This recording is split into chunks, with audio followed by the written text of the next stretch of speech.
हरियाणा में हिंदू महापंचायत करने का ऐलान किया गया है, जिसमें 31 जुलाई को अधूरी रह गई ब्रजमंडल यात्रा को फिर से आयोजित करने का ऐलान हो सकता है।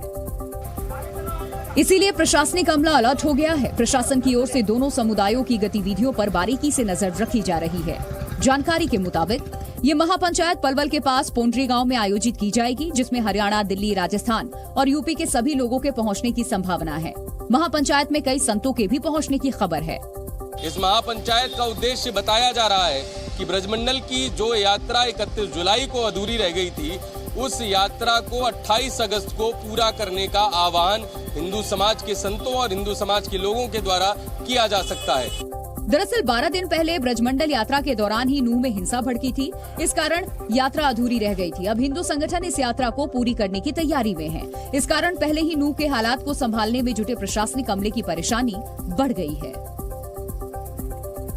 रविवार को होने वाली हिंदू महापंचायत के लिए 500 से ज्यादा गांव में चिट्ठी भेजी गई है। हरियाणा के अलावा कई और राज्यों से भी लोगों के पहुंचने की संभावना है। आयोजनों के मुताबिक महापंचायत में आगे की रणनीति पर विचार किया जाएगा। हमने सब जगह जहां तक हम सूचना कर पाए हैं, सब जगह लोगों को सूचित किया है और कल इसीलिए किया है कि बैठ करके समाज को एक ऐसा निर्णय ले ताकि हम आगे बढ़ के कोई अगले फैसले ले सकें। मैं मान के चलता हूं कि 20 से 30 हजार लोग जरूर यहाँ पहुंचे। पीएम मोदी ने मणिपुर हिंसा पर विपक्ष के रवैये को लेकर के जम करके निशाना साधा। पश्चिम बंगाल के हावड़ा में बीजेपी के पंचायती राज परिषद के कार्यक्रम में पीएम वीडियो कॉन्फ्रेंसिंग के जरिए जुड़े थे, जिसमें कार्यकर्ताओं को संबोधित करते हुए पीएम ने मणिपुर हिंसा के मुद्दे पर विपक्ष पर राजनीति करने का आरोप लगाया। पीएम ने कहा कि मानसून सत्र की शुरुआत से पहले गृह मंत्री अमित शाह ने सभी पार्टियों से मणिपुर पर चर्चा के लिए चिट्ठी लिखी थी, लेकिन विपक्ष ने इस पर चर्चा नहीं होने दी। लेकिन ये लोग मणिपुर पर चर्चा नहीं चाहते थे, क्योंकि उनको मालूम था कि मणिपुर का सच सबसे ज्यादा उनको चुभने वाला है। पीएम ने कहा कि विपक्ष को सिर्फ अपनी राजनीति से मतलब है और उन्होंने मणिपुर के लोगों के साथ धोखा किया। वो नहीं चाहते थे मणिपुर, और इसलिए क्या किया, मणिपुर की चर्चा तो टाल दी, अविश्वास प्रस्ताव ला करके राजनीतिक बहस को ही उन्होंने प्राथमिकता दी। पीएम ने कहा कि हम संसद में शुरू से चर्चा के पक्ष में थे, लेकिन विपक्ष अविश्वास प्रस्ताव लाया और फिर वोटिंग से भाग गए। सांसदी बहाल होने के बाद राहुल गांधी अपने संसदीय क्षेत्र वायनाड के 2 दिन के दौरे पर हैं, लेकिन वायनाड जाने से पहले राहुल गांधी तमिलनाडु भी पहुंचे,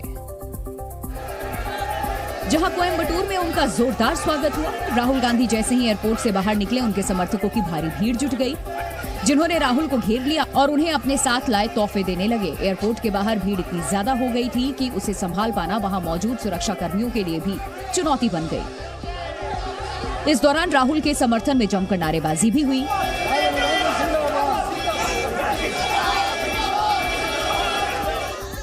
इसके बाद दोपहर करीब 2 बजे राहुल गांधी ऊटी पहुंचे, जहां मुथुनाडु गांव में टोडा आदिवासी समुदाय के लोगों ने उनका जोरदार स्वागत किया।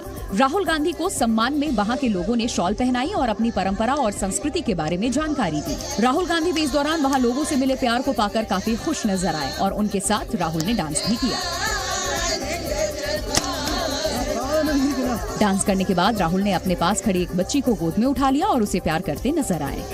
राहुल गांधी कुछ देर पहले केरल में अपने संसदीय क्षेत्र वायनाड पहुंचे, जहां मंच से उन्होंने केंद्र सरकार पर जमकर निशाना साधा। वायनाड में भी मणिपुर हिंसा का मुद्दा हावी रहा और इसी मुद्दे पर केंद्र सरकार को घेरते हुए राहुल गांधी ने मणिपुर हिंसा को सरकार की नाकामी करार दिया। राहुल गांधी ने अपने 19 साल के सियासी सफर का हवाला देते हुए दावा किया कि जो मंजर उन्होंने मणिपुर में देखा वो उन्होंने पहले कभी नहीं देखा था।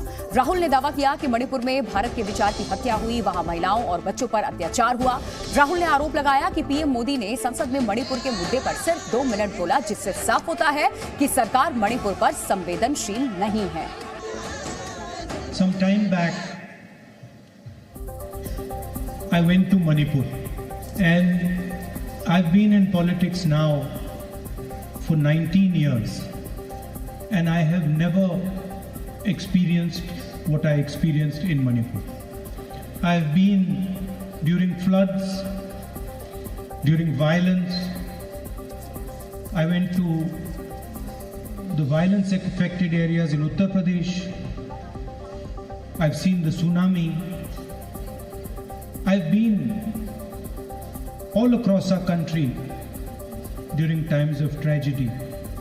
But what I saw in Manipur, I have never seen before. The Prime Minister spoke for 2 hours 13 minutes about everything, about the Congress, about me, about the India Alliance, but he spoke 2 minutes about Manipur. Delhi सेवा bill को राष्ट्रपति ने मंजूरी दे दी। राष्ट्रपति मुर्मू की मंजूरी के बाद दिल्ली सेवा बिल अब कानून बन गया है। इसी के साथ अब राजधानी में अफसरों के ट्रांसफर और पोस्टिंग को संभालने की जिम्मेदारी उपराज्यपाल की होगी। कांग्रेस सांसद राहुल गांधी अगले महीने यूरोपीय देशों के दौरे पर जाएंगे। राहुल गांधी नॉर्वे, बेल्जियम और फ्रांस का दौरा करेंगे, जहां वो यूरोपीय संघ के नेताओं से मिलेंगे। इस दौरान वो प्रवासी भारतीयों से भी मुलाकात करेंगे। 15 अगस्त से पहले श्रीनगर में सुरक्षा बढ़ा दी गई है। आर्मी के साथ अब भारतीय वायुसेना के गरुड़ स्पेशल फोर्सेस को घाटी में तैनात किया गया। वायुसेना की ये यूनिट आतंकवाद विरोधी अभियानों में शामिल रहेगी। राजस्थान में भारत पाकिस्तान बॉर्डर के पास भारतीय सेना ने युद्धाभ्यास किया। पोखरण फील्ड फायरिंग रेंज में चल रहे इस युद्धाभ्यास में सेना के कई टैंक और हेलीकॉप्टर्स शामिल रहे। पीएम मोदी आज एक दिन के दौरे पर मध्य प्रदेश के सागर पहुंचे। इस दौरान उन्होंने मध्य प्रदेश को कई हजार करोड़ की परियोजनाओं की सौगात दी, जिसमें संत शिरोमणि श्री रविदास जी स्मारक स्थल भी शामिल है। पीएम मोदी ने फावड़ा चलाकर स्मारक का भूमि पूजन किया। पूरे कार्यक्रम में शामिल हुए पीएम और स्मारक स्थल पर इसके बाद पंचशिला पूजन करके पीएम मोदी ने स्मारक का शिलान्यास किया। उन्होंने संत रविदास की मूर्ति पर फूल चढ़ाए। इस दौरान उनके साथ मध्य प्रदेश के सीएम शिवराज सिंह चौहान और राज्यपाल मंगू भाई पटेल भी थे।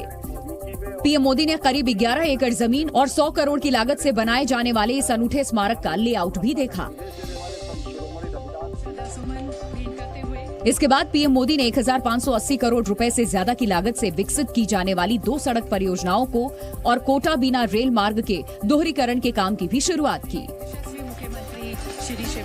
इस मौके पर आयोजित जनसभा में पीएम ने भरोसा जताया कि उन्हें संत रविदास स्मारक के लोकार्पण का भी मौका मिलेगा। आज मैंने शिलान्यास किया है, 1-1.5 साल के बाद मंदिर बन जाएगा तो लोकार्पण के लिए भी मैं जरूर आऊंगा। और संत रविदास जी मुझे यहां अगली बार आने का मौका देने ही वाले हैं। सागर में कई परियोजनाओं की नींव और संत रविदास स्मारक के भूमि पूजन के पीछे बीजेपी की खास रणनीति है। इस कार्यक्रम के जरिए बीजेपी एमपी खास करके बुंदेलखंड के दलितों को संदेश देना चाहती है। बुंदेलखंड में कुल 26 सीटें अनुसूचित जाति की हैं। यहां सबसे ज्यादा दलित वोटर है, यानी दलित वोटर्स निर्णायक भूमिका में है। पिछले 6 विधानसभा चुनाव में एससी सीटों पर बीजेपी का कब्जा है, लेकिन 2018 में दलित वोट कांग्रेस की तरफ चला गया और बीजेपी एमपी की सत्ता से बाहर हो गई। साल 2018 के विधानसभा चुनाव में बीजेपी को 18 एससी सीटों पर कामयाबी मिली थी। कांग्रेस ने 17 सीटों पर जीत हासिल की थी। 2013 के चुनाव की तुलना में कांग्रेस के हाथ 13 सीटें ज्यादा आई थी। बीजेपी को 10 सीटों का नुकसान हुआ था। इसी वजह से 2018 में कांग्रेस की सरकार बन गई। यहां सागर बुंदेलखंड का सेंटर पॉइंट भी माना जाता है। उज्जैन, इंदौर के अलावा सागर ही ऐसा जिला है जहां 5 लाख से अधिक दलित वोटर हैं। बीजेपी अच्छी तरह समझ गई कि एमपी का सत्ता में अगर उन्हें लौटना है एमपी की सत्ता की तरफ, तो दलित वोटरों को साधने बिना यह मुमकिन नहीं होने वाला है। बिहार के मोतिहारी में गैंगरेप के बाद नर्स की हत्या का खौफनाक मामला सामने आया। नर्स का शव एक एम्बुलेंस से बरामद किया गया, जिसके बाद वो प्राइवेट नर्सिंग होम शक के घेरे में आ गया, जहां नर्स काम करती थी। दरअसल हैवानियत की शिकार बनी नर्स 2 दिन से लापता थी। जब उसके परिजन नर्सिंग होम पहुंचे तो वहां ताला लटका मिला। इसके बाद परिजनों ने पुलिस में शिकायत की। मामले की जांच की गई तो नर्स का शव मुजफ्फरपुर में एक एम्बुलेंस से बरामद कर लिया गया। फिलहाल पुलिस ने नर्स की मां की शिकायत पर नर्सिंग होम संचालक समेत 5 लोगों के खिलाफ रिपोर्ट दर्ज कर ली है। एक आरोपी कंपाउंडर को गिरफ्तार कर लिया गया है और पूरे मामले की जाँच की जा रही है। टीम द्वारा गुप्त सूचना के आधार पर एवं तकनीकी अनुसंधान के बाद अपहृता का शव बरामद किया गया है एम्बुलेंस से और त्वरित कार्रवाई करते हुए एक आरोपी को गिरफ्तार किया गया है। इस संबंध में टीम सक्रिय है और लगातार छापेमारी कर रही है और निरंतर गिरफ्तारी भी शीघ्र की जाएगी। पुलिस ने शक के घेरे में आए जानकी सेवा सदन नर्सिंग होम को भी सील कर दिया है। जी न्यूज़।